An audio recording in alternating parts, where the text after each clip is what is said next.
On the third day, a wedding took place in Cana in Galilee.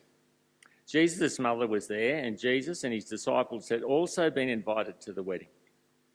When the wine was gone, Jesus' mother said to him, "They have no more wine."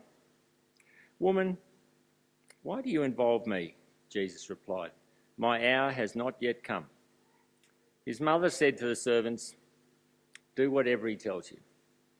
Nearby stood 6 stone water jars, the kind used by the Jews for ceremonial washing, each holding from 20 to 30 gallons.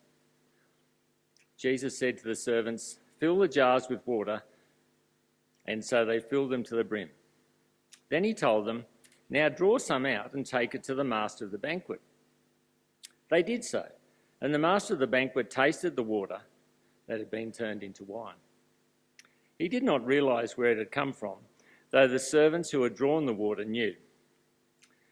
Then he called the bridegroom aside and said, "Everyone brings out choice wine first, and then the cheaper wine after the guests have had too much to drink. But you've saved the best till now." What Jesus did here in Cana of Galilee was the first of the signs through which he revealed his glory, and his disciples believed in him. Good morning. If I haven't met you, I'm David, and it's wonderful to have you with us this morning. We've been going, for those who might be new or visiting among us, we've been going through about last month now, through the Gospel of John, so we're going to continue to do that today. And we come to that reading that Tom has just brought us. So I guess if we start, most of us would know the name Mary MacKillop, I assume.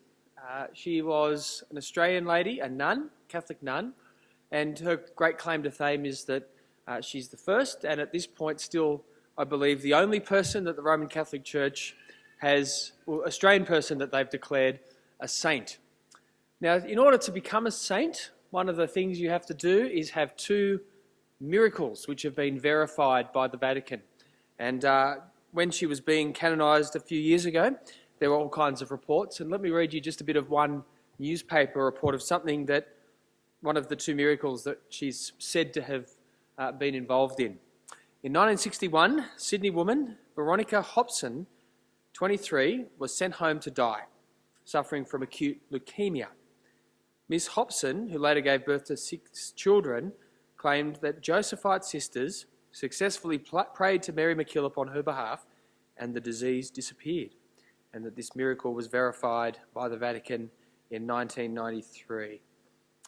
Now, just for a moment, I want you just to put aside all the problems you might have with that. Problems of the idea that some old bloke in Rome is the guy who gets to decide who's the saints, not God, or the problems with maybe even the miracle itself, because there are problems with, I have problems with it, but anyway. Take a moment, though, just to imagine it's absolutely true, and I want to ask the question, well, so what? So what? Right, imagine that happened. Imagine that you experienced it. That you were this woman who, Miss Hobson, who'd been miraculously cured. How on earth would you actually know what on earth to make of it? Right? How do you understand something like that? It's an important question, I think, because people want the miraculous. People want signs and wonders, don't they? You may have heard, I've certainly heard, people who say they doubt the existence of God, and they think, well, if God would just show up and do one of these amazing things he's supposed to have done back in the time of the Bible, then I'd believe in him. Maybe you've heard people say things like that. Or maybe you've heard Christians, and maybe you've been one of them, who at times you've had maybe a significant decision to make, a moral quandary to figure out, and you kind of sit there not certain of which way you should go. Not there's a bad way even, often 2 good options. And the kind of cry is, well, God, you give me a sign. You make it clear where you want me to go, what you want me to do. This kind of thinking comes up a lot. I mean, I've probably thought that way myself at times. We want the miraculous.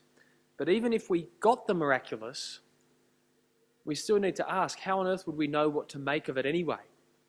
Like, how does Miss Hobson know what to do? She's been healed, great. Now what? What do you read into something like that? Now, it's an important question because we We're looking at the first of Jesus' miracles in the Gospel of John. And so it's worth our asking, how on earth do we understand something like Jesus turning water into wine? This miraculous event, story we've all read a million times, I'm sure. What do we make of it? How do we understand what it's on about? And with that in mind, if you're looking at John, it kind of falls, you can roughly split it into two halves thematically. If you were reading 1 to 11, the chapters 1 to 11, it's often been called the book of signs. And it's because it's dealing with Jesus in his earthly ministry. There he is doing these miraculous things. And often around the sign there's some teaching that explains what the miracle is for, what it's getting at. Although not in this case, not in the first case. And that goes on until the end of chapter 11, where in chapter 12 you get a shift to what has often been called the book of glory. And it opens 6 days before the Passover, with Jesus being anointed. And at that point he's heading very much to the cross directly. And we'll see there's a few other things that show that this way of breaking it up thematically is really helpful and really true. But today, we're in the book of signs, which means miracles, means extraordinary things. And he comes to a wedding and he turns water into wine. And this idea of a sign is helpful, and probably more helpful than the word miracle. Not that there's anything wrong with the word miracle, but the point is, a sign, it makes explicit that the sign's supposed to point past itself to something else, right? You don't want to get hooked on the sign to the point where you miss the significance of the thing that it's meant to be telling us about. Think of it this way. If you're in this room and you've been married, there's every chance that you're wearing a wedding ring at this moment. It's a sign, isn't it? In the wedding service, husband and wife swap the rings as a sign that they're now married. And maybe, I've got a pretty plain gold band, but maybe some of you have rings that are quite a bit more ornate. They're actually quite beautiful in their own right, well crafted, big jewels, particularly the ladies among us. And maybe it's so nice that you'll even sit there occasionally and just admire it for its beauty, which is fine. But what would we think of the young bride and groom who race off after the reception in order to go sit in the hotel room admiring the rings that they've just given to one another? You would think maybe there's something missing there, that they've missed. The real joy of the marriage goes far beyond just staring at a couple of wedding rings. We don't want to get so stuck on the miracle of Jesus that we miss what it's telling us about him. Right? That's the point. And we should see that that's every bit as absurd as the married couple that we describe. So sign's spectacular, but let's look past it and see what Jesus is about. So water into wine, it's a story we know. Here he is at the wedding with his new band of disciples that he's just gathered. And at this wedding, they run out of wine. As Zach said, massive social faux pas. It's kind of the one job of whoever's hosting this thing is to make sure that it's all catered for and everything goes off smoothly, and they've run out of wine. So if this is not fixed, it could be incredibly embarrassing for him. Mary comes along and she has found out about this problem somehow. Maybe there's a relative's wedding and she's part of the official party that's trying to make it all happen. Maybe she just went for a nice glass of Pinot and found that it was run dry. Either way, she knows Jesus can help. She comes to Jesus with the problem, knowing that somehow has some expectation that he will be able to help fix the problem, which of course he'll do in spectacular fashion. But what's it supposed to tell us? That he can change water into wine? Just that he's a powerful guy? Maybe, to some degree, but I think more than that. Or maybe this is a kind of an example that, like our Roman Catholic friends would point to say, this is why you should pray to Mary. Because Jesus, just like us, not even Jesus can ignore his mother. So if you want something done, why don't you get into Mary's ear and she'll go plead the case to Jesus and you'll get what you want. Well, if anything, Jesus is probably a little bit dismissive of his poor mum. Woman, why do you involve me? So don't think it's probably that. What this is about, actually, though, is that we see Jesus' glory. Right? That's what verse 11, that's what the disciples saw out of this. They saw his glory and they believe in him. So they see his glory and they believe in him. So clues, what kind of glory is it that they saw? Well, what they saw is what John the Baptist had said. Here is the Lamb of God who takes away the sin of the world. And really, that's what this miracle is pointing towards. Jesus really is going to take away the sin of the world. Let me give you a few clues in the passage that help us. First thing you'll notice is this idea of the hour. In verse 4, when Jesus responds to Mary, "Woman, why do you involve me? My hour has not yet come." What does this mean? Does it mean that he really wasn't ready to come out in public and do his public ministry yet? Mary's twisted his arm because he does the thing anyway, right? He does the sign anyway. Well, no. If you look at this phrase, it comes up a lot in John's Gospel. It always has to do looking forward to the cross, actually. So let me give you some examples. All throughout John's Gospel in 4:23, but the hour is coming, so it's not yet here, when true worshippers will worship the Father in spirit and truth. Or in verse 25, 5:25, truly, truly, I say to you, an hour is coming and is now here when even the dead will hear the voice of the Son of God, and those who hear it will live. Or in 7:30, so they were seeking to arrest him, but no one laid a hand on him because his hour had not yet come. Or 5:20, these words he spoke in the treasury as he taught in the temple, but no one arrested him because his hour had not yet come. Right, so throughout all of this time, he's teaching, he's doing his miracles, he's healing people. The public ministry of Jesus is in full swing, and yet his hour has not yet come because it's not about his ministry as a whole, it's particularly about his death. And you can see that because when you get past that verse 11, and now chapter 11, get into chapter 12, that book of glory where he's pointing to the cross, you start to get statements like this. 12:23, Jesus answered them, the hour has come for the Son of Man to be glorified. 12:27, now is my soul troubled, and what shall I say, Father? Save me from this hour? But for this very purpose I have come to this hour. Or in 13:1, now before the feast of the Passover, when Jesus knew that his hour had come to depart out of the world to the Father, having loved his own who are in the world, he loved them to the end. Now, we could find plenty more examples. Just go read John's Gospel, skim through it and look for this idea of hour, or in the NIV, time is often the way it's translated. It's about the cross, right? He's come in order to be the Lamb of God who would be in fact slain for the sins of the world. And he's looking forward to this moment. Everything else is pointing towards it. Right? And so he's getting ready for that moment. So his hour has not yet come does not mean his ministry has not yet started. I mean, it hasn't been time for him to die yet. And yet he's pointing us towards that moment. And you can see that from a few other details. The stone jars.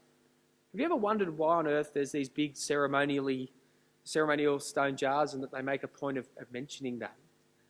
Think of it for a couple of reasons why that's odd. First of all, it's a wedding, they've run out of wine. There's probably all kinds of purpose-built jars and casks and things lying around that are now empty. Why is he not filling those up to turn it into wine?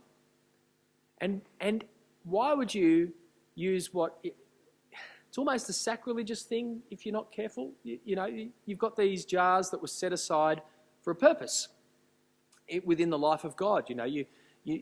Israel, to come before God, needed to be ceremonially clean. And if you weren't ceremonially clean, you couldn't come before God to offer sacrifices, to partake in the temple and do all those things that they were required to do.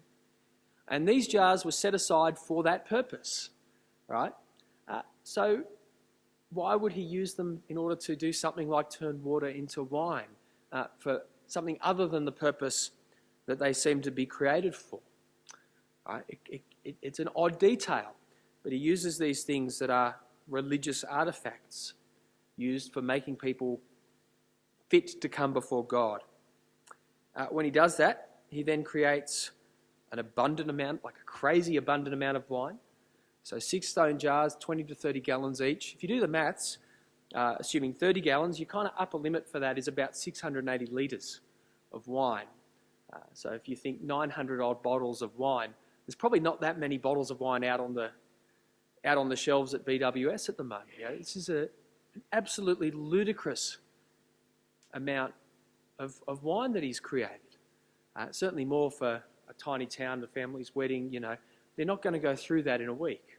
At least you would hope not.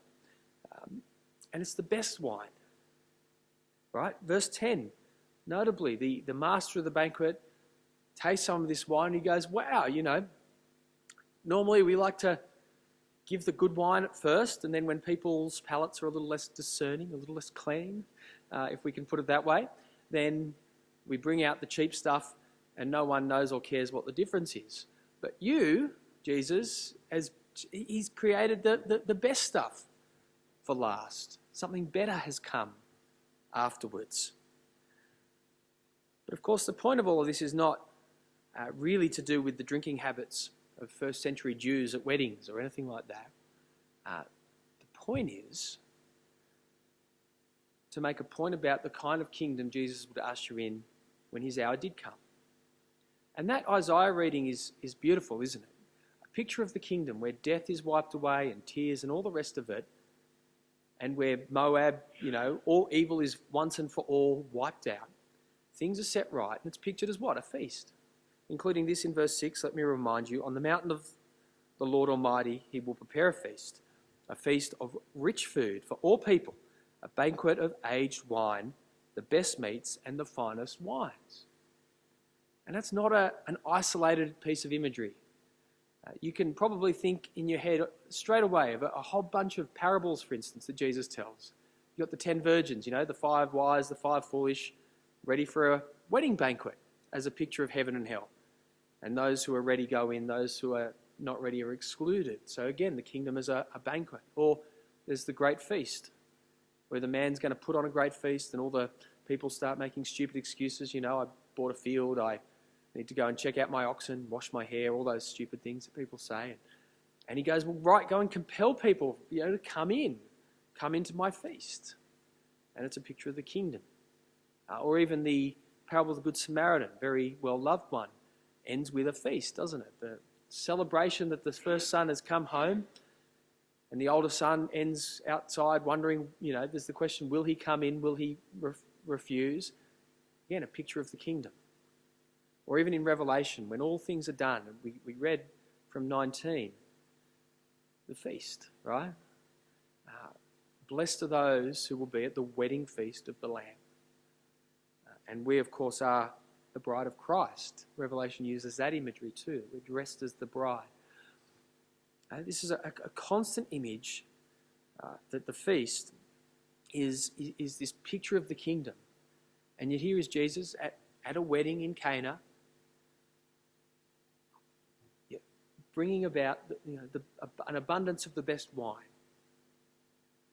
All right? And he's making a better way, if you like, for us to be cleansed before God. These ceremonial jars that we use for cleansing before God, well, he's just created the best of wine in them. And he's made so much of it that will be this inexhaustible provision for all peoples, for anyone, no matter how big and bad they think that they are, or really are. It will not be enough to exhaust the mercy of God that is shown on the cross, will it? And it's of such a quality that it will be better. John at the beginning says, grace, through Moses we've received the law, but through Christ we receive grace upon grace. That's something better. It's a picture of that something better that Christ brings in.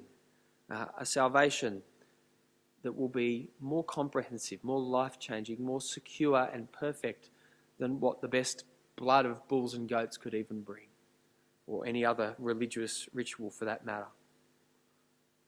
Which brings us back to where we began with the question of miracles. And really I want to suggest it's the wrong question to ask. How would we understand a miracle? Because if we saw a miracle, it would be, yeah, wow, amazing, but then what do you make of it in and of itself? And let's be real, we're surrounded by the miraculous all the time. And if you doubt that, then at the end of the service, go and stand out in the garden and just take a couple of minutes to look around and actually focus on the world around you. You go, well, God made all this. And yet there are plenty of people who can look at that and sort of say, no, there's no God, I mean, the problem is not that God has been inactive, has it? The problem is with the human heart, that we don't want to be challenged. We don't want to be told that we're wrong. And it's amazing how God has often been most unclear on topics that we want to not be challenged on. That tells us something about the human heart, doesn't it? What we don't need is a specific miracle or sign for every moment that we face. I think in 99% of all the issues that we face, we know what God would have us do. What we need is to, like the disciples did in verse 11, see the glory of what Christ has already done. We're not going to see something greater than a man turn 680 litres of water into wine. And we're certainly not going to see something more amazing than the Christ who can say, kill me, who can lay down his life and then 3 days later pick it up again and live. What we actually do need, though, is to see what he's done and believe. To see his glory and then to get on with the simple thing of just following him, whatever that means. Now, I'm sure the disciples, when they believed, certainly didn't know in full. In fact, John's quite honest. He'll say, Jesus said this or did this, and we had no idea what it meant until after he was risen from the dead. They took time to figure out the fullness. But what they saw, they believed in, and they believed his glory, and they got on with following him. And so let's do the same, hey? Because we have seen his glory. Let me pray. Loving God and Father, we praise you for Jesus, for the wonderful things that he has done, for the way that he shows his glory, that we might see it, that we might know him. So, Father, please, where our eyes are blind to what he has done, open them. Where our hearts are hard and we don't want to be challenged, soften them. And may we see that whatever the cost may be or whatever hard things might come our way, ultimately Christ promises a kingdom that is so much better than anything this world offers, so much better than anything our efforts can grasp. May we trust in that, we pray. Amen.